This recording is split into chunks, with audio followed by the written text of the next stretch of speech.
The cruiser didn't arrive with fanfare. No war drums. No battle formation. No fleet signature stretching across the system like a conquering banner. It simply appeared. One moment, the Carthy defense grid showed empty space beyond the third moon of Yelros 4. The next, a distortion rippled through the void, subtle, controlled, deliberate. Space bent inward, folded like fabric under careful hands, and from that impossible crease slipped a single vessel of unfamiliar design. Sleek, narrow, silent, unmarked. New contact, whispered Tactical Officer Syrah, her 4 hands hovering over the console. Drive signature does not match known Carthy, Vesson, or Imperial configurations. On the central display, the ship rotated slowly, reflecting the pale blue light of the gas giant below. Its hull was smooth, dark gray, not armored in the layered plates most warships favored, but seamless, almost organic. No visible weapons ports, no shield emitters, no broadcast transponder. It did not request permission to enter. It did not announce intent. It did not power weapons. It simply sat there. Probably a scout, Admiral Threx muttered from the command dais. His crest feathers twitched with mild irritation. Send standard warning. This is restricted Carthy military territory. A transmission pulse shot toward the stranger. No reply. The bridge grew quieter. Energy readings? Threx asked. Syrah swallowed. Low output across the board, but dense. Contained. I've never seen a power core signature compressed like that. Before Threx could respond, alarms flickered across the upper arc of the tactical ring. Not loud. Not urgent. Just notifications. Outer Patrol Group Theta just went offline, another officer said slowly. Offline how? No explosion. No distress signal. They were there, and now their transponders are gone.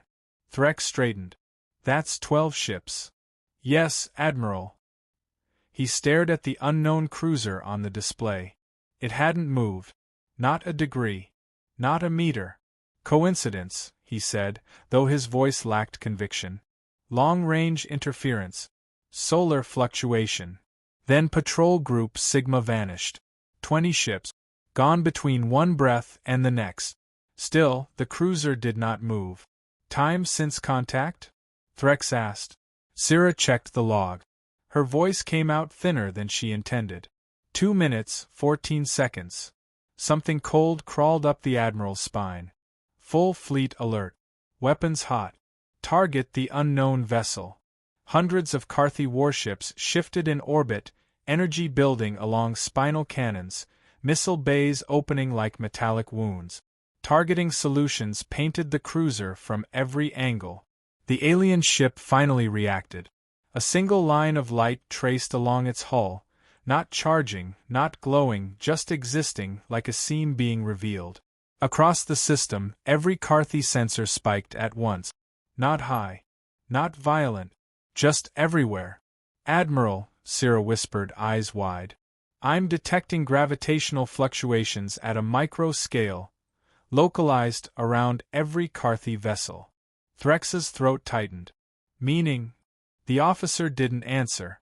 She didn't have to. On the display, the fleet icons began to wink out. Not from impacts. Not from explosions. Each ship simply compressed. Hull, crew, weapons, shields, crushed inward by forces too precise to resist. They folded into themselves, reduced to silent sparks that faded into the dark. One after another. Formation after formation. No debris fields. No shockwaves. Just absence. The unknown cruiser remained perfectly still. Time. Threx croaked. Syrah could barely breathe. 2 minutes, 58 seconds. The Admiral stared at the shrinking tactical map, at the graveyard that wasn't even allowed the dignity of wreckage. Open a channel, he said. For surrender? For anything. A moment later, their transmission connected. The bridge speakers crackled, and a calm, steady voice, unmistakably organic, unmistakably confident, filled the command deck. This is Terran Exploration Vessel Resolute, it said. You fired on a protected refugee convoy 12 hours ago. We asked you to stand down. Silence swallowed the Carthy bridge. The voice continued, almost gentle. You had your warning. The last of the fleet vanished. 3 minutes, Syrah breathed. And the Terran cruiser, its work complete, folded space once more and was gone. The silence after the Terran ship vanished was worse than the battle. Because there had been no battle. Admiral Threx stood on a bridge that no longer commanded a fleet, only a single, trembling command carrier and a scattering of civilian stations that had watched an empire's military power disappear like mist under sunlight. No debris. No bodies. No heroic last stands. Just loss. How many? He asked quietly. Syrah didn't look up from the scrolling casualty logs. Confirmed military vessels lost. 211. Estimated personnel, her voice faltered. All. The number hung in the air like a gravity well. Another officer turned slowly from the sensor pit. Residual distortions still decaying across the system. Whatever they did, it wasn't conventional weaponry. It was controlled space-time compression. On a ship-by-ship basis. Precision, Threx muttered. Yes, Admiral. Surgical.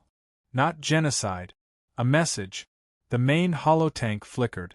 Civilian channels, previously locked out of military space, were now flooding the network. Every station, every colony habitat, every mining rig around Yelrose 4 had seen it. The unknown cruiser. The fleet vanishing. The 3-minute war. They're calling it divine intervention, someone said weakly. No, Threx replied. Divinity is unpredictable. That was deliberate. A comm officer raised a shaking hand. Admiral, incoming transmission. Threx stiffened. From where? A pause. Earth. The bridge went still. Patch it through. The display shifted. Not to a war room. Not to a battleship command deck. A simple room. Neutral lighting. No insignias. No visible guards. At the center sat a single human. Dark hair streaked with gray. Calm eyes. Civilian clothing. Hands folded on the table. Not a soldier. Which somehow made it worse. I am Ambassador Elena Merrick, the human said. Her voice was the same calm tone that had spoken during the annihilation. You are Admiral Threx of the Carthy Defense Wing.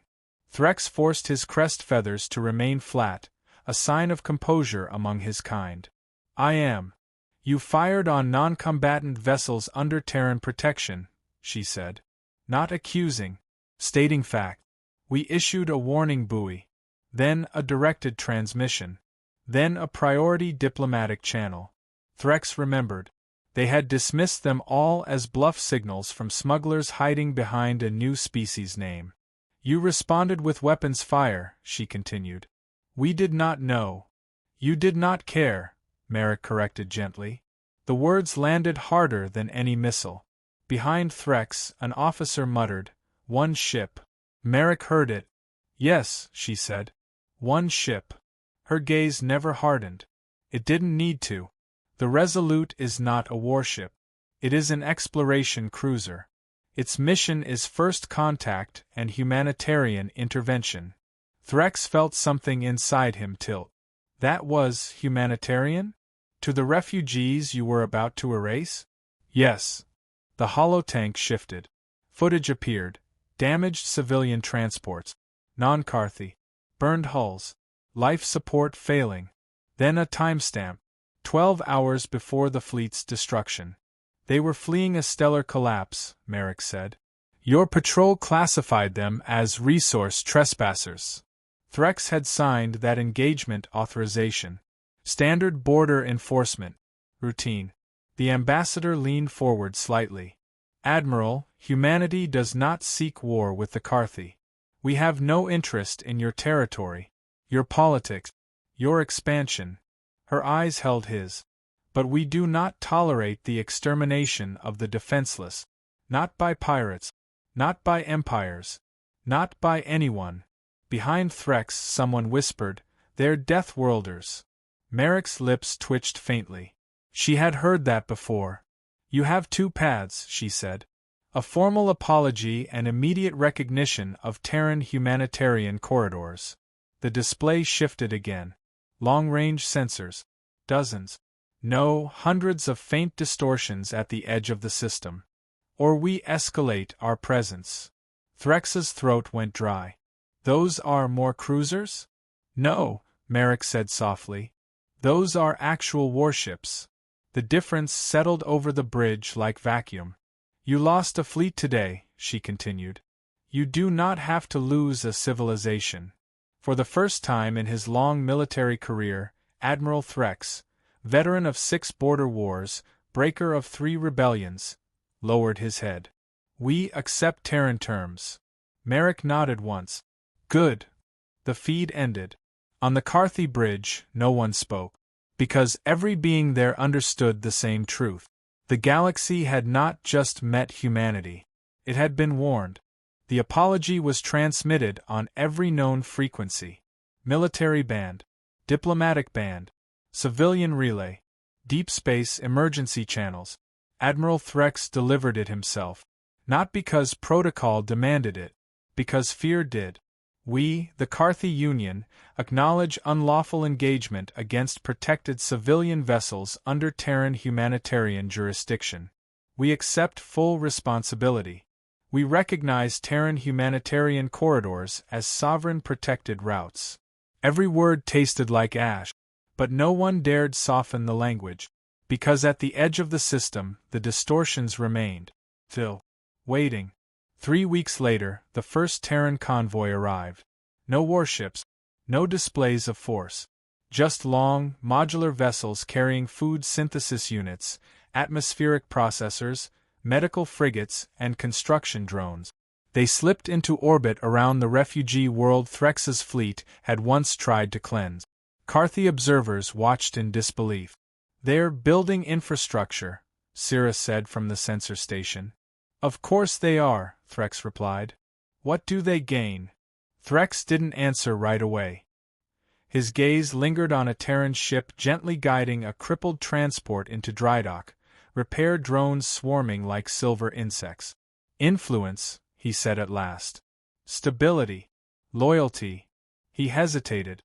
And something we forgot how to value. Across the galaxy, the story spread faster than light. The 3-minute war. Footage leaked. Simulations circulated. Analysts argued. Militaries panicked.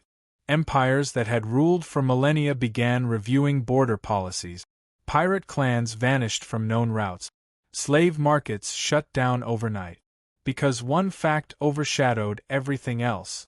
Humanity had not retaliated in anger. They had intervened in defense. And done so with terrifying restraint. Months later, in a secure Terran facility orbiting Earth, Ambassador Merrick stood beside a massive transparent viewport. Stars glittered beyond, serene and indifferent. Behind her, a younger officer shifted nervously. Ma'am, permission to ask something unofficial? Granted. Why didn't we send a battleship first? It would have ended faster. Merrick smiled faintly. It wasn't about speed. The officer frowned. Then what? She gestured toward the stars. Reputation. A screen lit up beside them. Reports from across known space. Piracy down 72%. Border massacres. Statistically near zero. Requests for Terran mediation. Rising. We didn't need to conquer the galaxy, she said. We just needed everyone to understand a simple rule. Her reflection stared back at her in the glass. Hurt the helpless and humans come. The officer swallowed. And if someone tests that rule again? Merrick's expression didn't change. They won't get a cruiser. Far away, at the edge of a distant system, space rippled softly as another Terran exploration vessel slipped into real space, responding to a distress call no one else had answered. Because now, across the stars, one truth had taken root. Humanity did not rule the galaxy. But when darkness came for the defenseless, the test came sooner than anyone expected. It always did. The Reeler Dominion had ruled the Perseus Fringe for 8 centuries. Where borders existed, they enforced them with orbital fire. Where resistance appeared, they erased it. Their fleets were vast, ancient, and arrogant, layered relics of wars fought before humanity had ever learned to split the atom. When reports of the 3-minute war reached their high command, the response was laughter. One ship, the arch-strategist scoffed. A parlor trick amplified by weak neighbors. Warnings were dismissed. Terran communiques unread. Humanitarian corridor markers quietly removed from navigational chart. And when a convoy of displaced, non-aligned species attempted to cross realer space, the Dominion opened fire. The distress signal did not reach Earth. It didn't need to. Terran vessels did not wait for permission anymore. They listened. The TV silent Accord exited fold space at the edge of the reeler-controlled system of Kael'thun. No announcement. No warning buoy. Just presence. Dominion sensors flagged it immediately. A single contact, unfamiliar, unmarked. Another one, a reeler commander sneered. Bring it to heel. 3 warships broke formation and advanced, weapons charging. On the silent Accord, Captain Imani Okoye watched the tactical display without expression. Time to impact? She asked. 46 seconds, her navigator replied. They're confident. Of course they are. She tapped the armrest once. Record everything. The Accord pulsed. Not outward. Inward. Every Dominion vessel in the system experienced the same sensation at once. A fractional delay between intention and motion. Thrusters fired a microsecond late. Targeting solutions drifted by a hair's breadth. Shields responded after impact instead of before. Tiny errors. Individually meaningless. Together? Catastrophic. The 3 advancing warships collided, not violently, not explosively, but inevitably. Their overlapping shield harmonics destabilized, folding energy back into their hulls. Systems cascaded. Crews screamed as gravity vectors twisted and vanished. They did not explode. They simply failed. The remaining Dominion fleet froze. What weapon was that? Someone whispered. The answer arrived as a transmission. Clear, calm, unmistakably human. This is the Terran exploration vessel Silent Accord, Captain Okoye said. You are engaging non-combatants under Terran protection. The arch-strategist snarled. You dare threaten the Dominion with one ship? Okoye leaned forward slightly. No, she said. I'm informing you. A second ripple touched the system. Deeper. Wider. The stars themselves seemed to lean inward. Dominion sensors began lighting up, not with contacts but with absences. Supply depots lost mass. Orbital platforms found their anchoring points, missing. Entire logistical chains quietly unraveled. No fire. No destruction. Just removal. Stop, the arch-strategist hissed. Stop this at once. Okoye's voice softened. You were warned. Others listened. She brought up the convoy on her display. Battered ships, terrified civilians, life signs flickering. They pass through your space, she continued. You will not pursue. You will not tax. You will not interfere. And if we refuse? The arch-strategist demanded. Okoye glanced at the timer. Then in 2 minutes, your fleet won't exist. Silence gripped the Dominion command chamber. They had ruled by fear for centuries. Now fear had learned a new language. We comply, the arch-strategist said at last. The pressure lifted. Systems stabilized. The stars relaxed. The convoy moved on untouched. Weeks later, the Dominion quietly amended its doctrines. Humanitarian corridors were reinstated. Terran markers were left alone. Across the galaxy, observers noticed the pattern. Humans did not conquer. They did not occupy. They corrected. And they only ever had to do it once. On Earth, Ambassador Merrick read the report in silence. Another test. Another answer. She closed the file and looked out at the planet below, blue, fragile, stubborn. Humanity had not set out to be the galaxy's shield. But someone had to be. And now, everyone knew the truth. You could ignore humans. You could mock them. You could even fight them.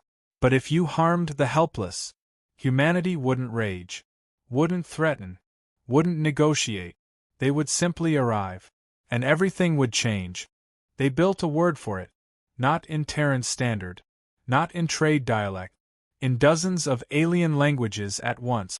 A concept that hadn't existed before. Human line. It meant, do not cross. It started quietly. Shipping lanes were redrawn. Star charts updated. Navigation AIs inserted automatic warnings. Caution. Route intersects Terran humanitarian corridor. Pirates who ignored it didn't broadcast their last moment. They just stopped transmitting. Military academies across the spiral arms added new doctrine modules. Case Study 441b, Terran Intervention Event. Subsection, Why Escalation Fails. Simulations all ended the same way. It didn't matter if the opposing force had numbers, ancient technology, or planet-killer weapons. Once humans were involved, the equation changed. Not because they were stronger. Because they were decisive. Other species debated. Humans concluded. In the Carthy Union, Admiral Threx stood before a new class of officers. Behind him, a frozen tactical image hung in the air, the moment before his fleet had vanished. Understand this, he said, voice steady now, no longer ashamed. Humans do not posture. He let the silence sit. They issue warnings only to establish moral clarity, not because they need time. A young officer raised a hand. Sir, could we defeat them if we committed our full military?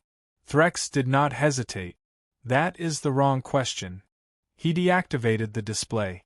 The correct question is, why would we ever force them to try? Far beyond charted space, on a drifting research outpost belonging to a minor species no one powerful had ever noticed, an old distress beacon activated automatically as life support failed. No one local answered. No empire cared. No trade route passed nearby. The signal slipped into the dark, and was heard. Fold space shimmered softly. A Terran exploration ship emerged, hull scarred from a dozen other corrections, medical teams already mobilizing before full scan completion. No speeches. No politics. Just action. Because to humanity this wasn't strategy. It was habit. Years passed. The galaxy didn't unite under a banner. Didn't swear allegiance. Didn't kneel. It simply adjusted. Wars still happened. Borders still shifted. Empires still argued. But massacres? Exterminations? Civilian purges? Those became rare. Not outlawed. Just unwise. In a quiet office overlooking Earth's night side, Ambassador Merrick prepared a briefing for new Terran diplomats. The title read, On the Responsible Use of Overwhelming Capability. A junior aide hesitated at the door. Ma'am, do you think they fear us?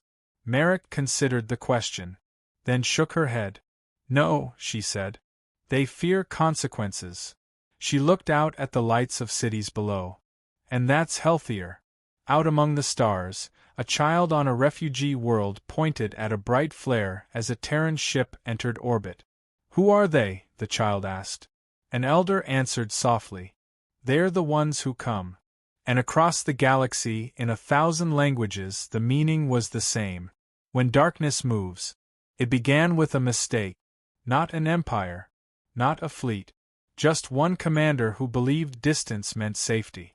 In the unmonitored dark between spiral arms, far beyond trade lanes and diplomatic beacons, a mining consortium discovered a pre-FTL civilization on a resource-rich world. Primitive. Divided. Defenseless. The decision was made in under an hour. Relocate the natives.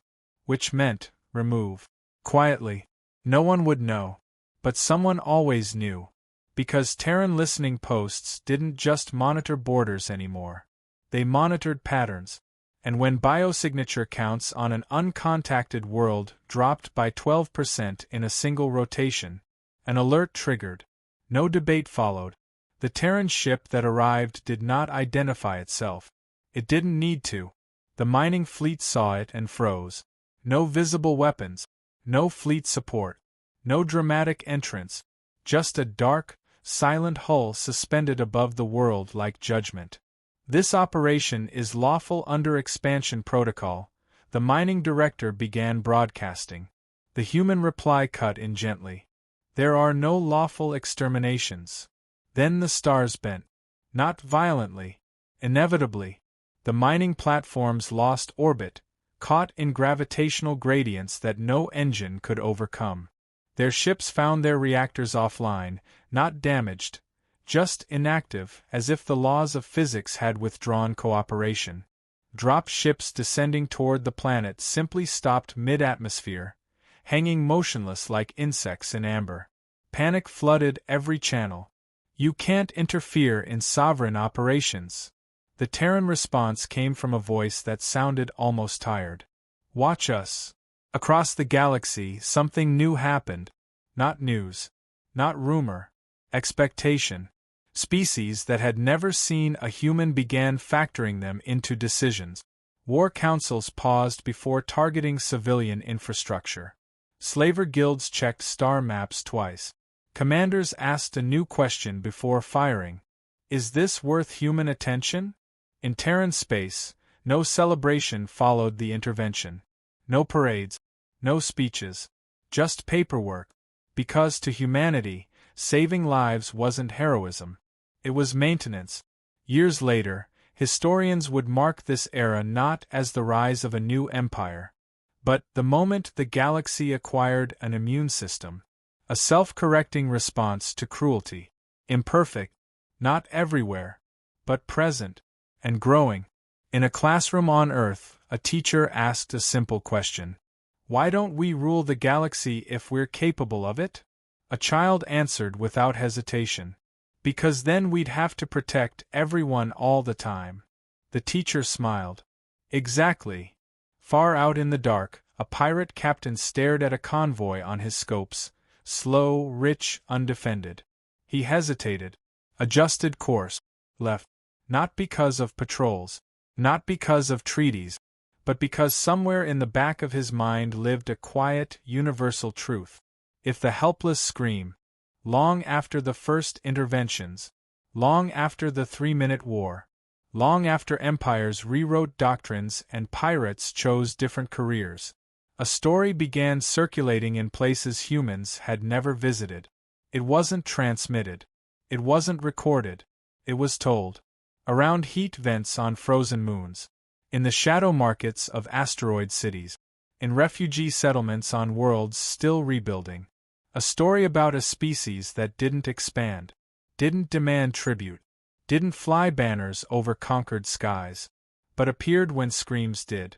On a backwater station orbiting a dying red star, a cargo handler from a 6-limbed species asked a question that had been asked 1,000 times across the galaxy.